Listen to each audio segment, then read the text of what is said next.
Hello, this is Austin in Fiji. I'm with Corals for Conservation. I've been working with coral restoration for over 30 years now. I've been learning lessons in the Caribbean and the Pacific, working in at least a dozen countries over the years. We have a crisis now with coral reefs. Coral reefs are in the forefront of a global collapse due to climate change. And I'm re-examining everything that I've learned over these years and trying to come together with a new coral-focused model for climate change adaptation and restoration, new strategies that can help save these coral reefs from impending extinction. And this presentation will basically show you 30 years of learning and struggles and tips on how we can move forward. So we need to save these coral reefs, and we need your help. Many of you have seen the BBC footage of our corals that was filmed in 2009. And all of the corals on that beautiful footage, showing them growing in fast motion, died from bleaching. This was very discouraging. We had involved the community in the site. They had established no fishing areas on the reef. We had done giant clam restocking. It was really very exciting. And when these corals all died, it was very discouraging to me and to all the people in the community. And it basically caused the whole project to fall apart. So 5 years of work with the communities and on the reef, all gone. Thousands of corals dead. And what did I learn? This is the most important question to ask yourself. Will the corals that you're working with, will they survive for the next 20 or 30 years? If you don't ask that question now, then my answer is that they probably won't. Let's look at Kiribati. This is Christmas Island, the biggest atoll in the world as far as land area. In 2015 and 16, a mass bleaching hit there that lasted over 10 months. 95% of the corals died. And even though they had these beautiful corals inside the lagoon that could survive to about 35 degrees, all those corals died. People had said, oh, those are heat adapted, they're pre-adapted, they're gonna survive okay with climate change. But what happened was, when the ocean became 31 and 32, the lagoon became even hotter, and so they died. Just because a coral is heat adapted does not mean it can survive where it is now. We searched for 4 days, and we couldn't find any corals in the lagoon. Very discouraging. Walking on the beach of Christmas Atoll, you'll find all of these tabulate corals all over the beach. And right now, today, you cannot find a single tabulate coral growing on this atoll. They are extinct on this atoll. This is the only colony that I found alive of the Acropora. This is Acropora globiceps. It's a digitate colony, and only a little bit of the colony was alive. So Kiribati is our future. It's the front line of the collapse of coral reef systems all over the world. It tells us where we are going in the coming decades. Severe bleaching temperatures for half the year, every year, except for La Nina conditions. And in Kiribati, only 5 of their 33 atolls have even been surveyed since the disaster 7 years ago. The 3 columns on the left, the Gilbert, the Phoenix, and the Line Islands, all make up Kiribati, the nation of Kiribati. They are the leaders in the collapse. You can see how they are the most severely bleached of all the reefs. The Maldive Islands, the little red column, it bleached badly in 1998, and most of the corals died. And they were awarded $100 million from the United Nations in compensation. Kiribati has not received a single dollar. These are the lessons that I've learned by working at the front line of the coral reef collapse in Kiribati. That the heat-adapted coral populations of hot pockets are just as vulnerable because they exist at the upper limit of thermal tolerance. That without translocation, hot pocket corals are going to die. Acropora species are particularly vulnerable, and they're the first ones that face extinction. When acropora corals become rare, they can be aggressively devoured by parrotfish or other predators. Acropora dominance is often replaced by Pocillopora dominance, and then in turn it gives way to Porites dominance as the stress continues. However, the Global Coral Reef Monitoring Network will not show that. It only uses coral cover, and so it's a poor indicator of these phase shifts. So we need more fine-tuned measures at genus level. So what are the strategies that are already operational to save coral reefs from extinction due to climate change? There's only one that's been widely recognized, and that's the 50 Reefs Initiative. And this strategy uses modeling to select from all the reefs in the world the 50 reefs that are most likely to survive into the future, so that we can devote our resources to saving those reefs. It doesn't support highly impacted coral reefs like Kiribati, and it does not have any coral-focused or restoration components. So we're proposing Reefs of Hope, which is a coral-focused strategy, and it focuses on the pre-adapted corals that are resistant to bleaching, resistant to acidification, and resistant to disease. These are the three things that the nearshore hot pockets have been selecting for over hundreds of years, thousands of years, okay? And we translocate those corals, and we use them to focus on ecosystem-based restoration and giving hope for the future, because those cool water reefs are the ones that are severely impacted by bleaching, and they're dying out.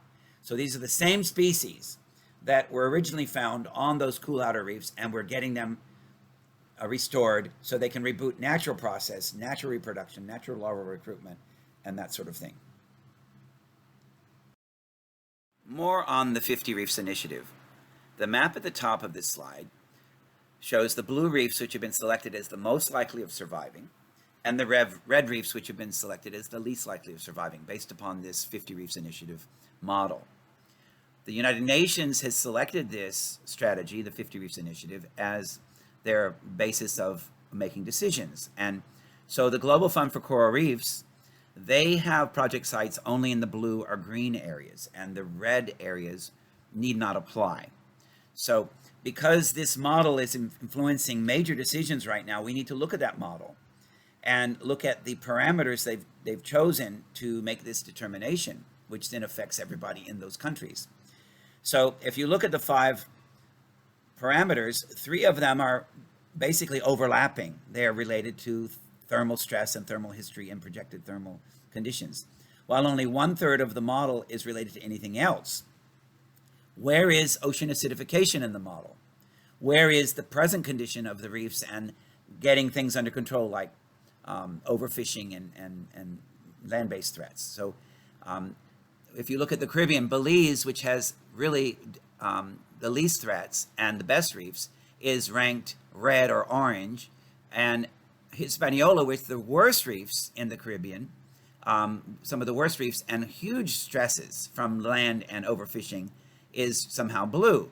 So there's something not working exactly right with this model. If you look at cyclones, which is the purple pie section here, the cyclones are considered in the model as totally negative. But based upon our experience, yes, cyclones can be negative. They wipe out maybe a 10-kilometer section of reefs, but then a 1,000-kilometer section is cooled off and protected, and it prevents bleaching in a wide area. So when NOAA predicts bleaching is coming, and we're all panicked, oh no, mass bleaching is coming, then often, most of the time, there will be tropical storms form or cyclones, and they'll go near us, but not on us, and they cool off our site. So the last 5 or 6 predictions of mass bleaching have backed right off due to cyclones. So cyclones should either be taken out of the model or made as a positive influence on many reefs. So you see, the model needs to be looked at, and it's good to have models, but those models need to be flexible, and we need to update the model now. So this is how far we've gotten with our Reefs of Hope initiative. We have our training sites established in Fiji, good model sites, and we've also done international training. We've done training in Vanuatu, Tuvalu, Samoa, Kiribati, and French Polynesia. And we've had trainees come from Papua New Guinea and New Caledonia and various other places in the region as well. So we have a foothold started, and we have a good concept, and over 100 people trained. And these are our Fiji Reefs of Hope sites. Our primary site is in Malolo in the west of Fiji, not far from Nandi. And we have extension sites that we're developing as well. So Reefs of Hope is doing the best we can, and we are learning lessons along the way. This is adaptation. It's also ecologically based restoration, ecosystem restoration. And we've learned certain lessons that we feel need to be shared with the wider community. I'm going to tell you some of those lessons now. Lesson 1. After bleaching is over, predation can eliminate the coral survivors. So you've had your mass bleaching, the waters are cool, and maybe 10% of your corals have survived, of your acroporas. And you think, well, that's great. We have some really strong corals here. The reef is going to learn how to adapt. But the problem is that doesn't happen, because left alone, the predators on that reef will eliminate virtually everything that's left within months. This is our experience. So what happens after a bleaching? The predator to prey ratio is skewed. And what was a very rare predator with respect to the amount of corals for them to eat has now become super abundant. So in the Pacific, the crown of thorn starfish will eliminate most of everything. And then the Drupella snails will finish it off. So this is extremely important, and this is something that we need to address if we want to help corals to adapt. Now, the Caribbean, you have different species, but you have the same sorts of problems where predation can eliminate what survives when corals become quite rare. Even these beautiful butterfly fish can destroy the corals. When a cropper becomes rare, they strip all the tissues off. It's pretty amazing. Parrotfish, oh my goodness. Parrotfish are supposed to be great, but they will turn on your corals. Some species, they love to eat live corals. They will gobble them up. One of the species that really helps to keep coral alive, a cropper especially, on the reef are these Stegastes farmer fish, these damselfish. They grow algae in the bases of the corals, and they do damage to the corals a little bit on the bottom, but these are keeping the corals from being killed out by the predators. They can chase the crown of thorns away. The snails don't seem to be able to get in these corals. The parrotfish will be chased away. The butterfly fish will be chased away. So these fish are extremely important, and I believe they are critical to the adaptation on coral reefs because they keep acropora corals alive when acropora becomes very rare. Okay, so lesson 2, we establish resistant corals within gene bank nurseries where they are safe from most predators, okay? So here's one of our gene bank nurseries in Fiji. The crown of thorns can't find them. The snails can't find them. This is our major site in Fiji, in the Mamanuca Islands in Malolo District. It is a natural leeward reef, and it is a natural hot area. So it's good for stress, and we are in a place that is naturally stressful for good reason. The Mamanuca Islands have a fairly unique double barrier reef system. We have fringing reefs up against the islands. Then we have the middle barrier reef and a cool outer barrier reef on the outside. The cool outer barrier reef, the entire inner reef, the back reef, is mostly dead. These corals were not well adapted, and there have been major cyclones as well hitting this reef. So we have the cool reefs, we have the moderately warm reefs, and we have the very hot reefs.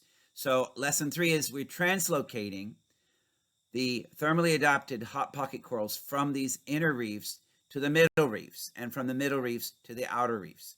And this is our attempt to secure the corals from more severe bleaching events because they are coming. This is Nuku Reef. These corals are in the middle barrier reef. They're the same species that are found on the outer barrier reef in the cool, but these are heat adapted. They can take 32 degrees without major bleaching and without coral death. Within the hot pockets, although a lot of those areas are dominated by porites, there are still some acropora corals, and often located within farmer fish territories. So we will get these colonies out, sometimes sections or even entire colonies if they aren't too big, and we will sample from them and take them out and cement them onto these biscuits or cookies, and then put them into the nursery. And we start with testing nurseries to test them to make sure that they are strong before we graduate them out to the outer reef. And this is one of our testing nurseries in the nearshore waters. These corals have mostly been graduated and taken back out to the cooler nurseries now. This is a stress test nursery in the nearshore, and you can see how two of the genotypes, they've been growing for several months, and they're bleaching, the two on the left. So these two genotypes will be retired and put somewhere on a cool reef, and we won't use them anymore. The two on the right, they are indeed unbleached. They are supercorals. They're surviving and thriving in 34, 35 degree water, and these are worthy of growing up large and using them in restoration sites. Okay, lastly, coral reefs are the rainforests of the sea. So why are we using methods modeled after commercial forests and timber production? Tropical forest restoration models actually now involve fewer and larger transplants clustered together. So they take larger saplings several meters high, which will attract birds because the birds can perch on them. And then they plant dense patches of those trees, which amplify success via habitat creation. So we're trying to attract the wildlife. And that wildlife, the birds in particular, remove predators, the insects, they increase the nutrient flow, and they plant new species. So on our reefs, fish are the birds. And by planting larger branches closer together, we will reboot some natural processes, and this is what we're doing. So not only are we proposing a new paradigm for climate change adaptation, we're also proposing a new model for restoration, whereby we use larger colonies, entire colonies of corals, and stop using these tiny little nubbins that we've always used, because we want to jumpstart natural processes that are based upon the fish cleaning the substrate, the fish eating the algae, the fish protecting the corals. One of the colonies on each of these ropes we will trim, and we will create a new rope that will replace it in the nursery. We do not want to lose any of our genotypes. After we trim one colony per genotype rope and replant the genotype within the gene bank nursery, we move the bulk of the coral, these large colonies, out to the outplanting site, where we create nucleation patches on this outer cooler reef. What we're doing is we're creating instant fish habitat, so the fish move in and start making changes on the degraded reef. Now you'll see that the corals are directly on the boat, and we're spraying them and sprinkling them. We've gone now to spray bottles. It provides a mist, and there's absolutely no mortality when we transport them gently in this manner. So we're moving these large adult-sized corals out to the outer reef, and we have multiple genotypes in each nucleation patch. So coral spawning will happen, and we'll have lots of larvae being formed. But that's not our main point. The main point is to attract abundant fish in these large transplants, and that will clean the substrate and improve the settlement surface for coral larvae. So that's what we're trying to do, is have the fish clean the surrounding area. Now, the acropora corals that we're planting also produced a short-lived pheromone. It's a smell that's proven to be a strong settlement signal for coral larvae, and it helps the coral larvae find the reef. And so it accelerates these larval-based recovery processes. So the newly settled acropora larvae that come in without their symbiotic algae and they acquire their algae from what leaks out from nearby corals. So since the coral larvae are settling near these supercorals, they will most likely acquire super symbionts, the super algae. So they're becoming supercorals. And so it looks like that this is contagious, that superness is a contagious factor. And also, the corals that are coming in are of different species. So the diversity of the patch increases, as well as the resilience of that patch to future climate change scenarios. So there may be additional sharing between adult colonies. We're not sure about that, but we think it might be possible and potentially mediated by butterfly fish biting and going between colonies. Butterfly fish spread disease, and they also might be spreading some of the super algae. And we cannot forget that if people are the problem in this world, then people are also the solution. So we need to look at solutions that are community appropriate, that are appropriate for implementation by the tourism industry, by the fishing communities that are dependent on those very reefs. So in the Pacific Islands, we are starting Reefs of Hope, and we have community-based components. We're trying to nest this within existing strategies of community-based no fishing areas and that sort of thing. So let's all get up and let's do our best to help save these reefs. Vinaka Vakalevu, thank you very much to all the partners and donors that have helped over these last few years. And a special loving memory for Taratau Kirata, who just passed away in May. He was really the one who facilitated the work in Christmas Island in Kiribati. Thank you.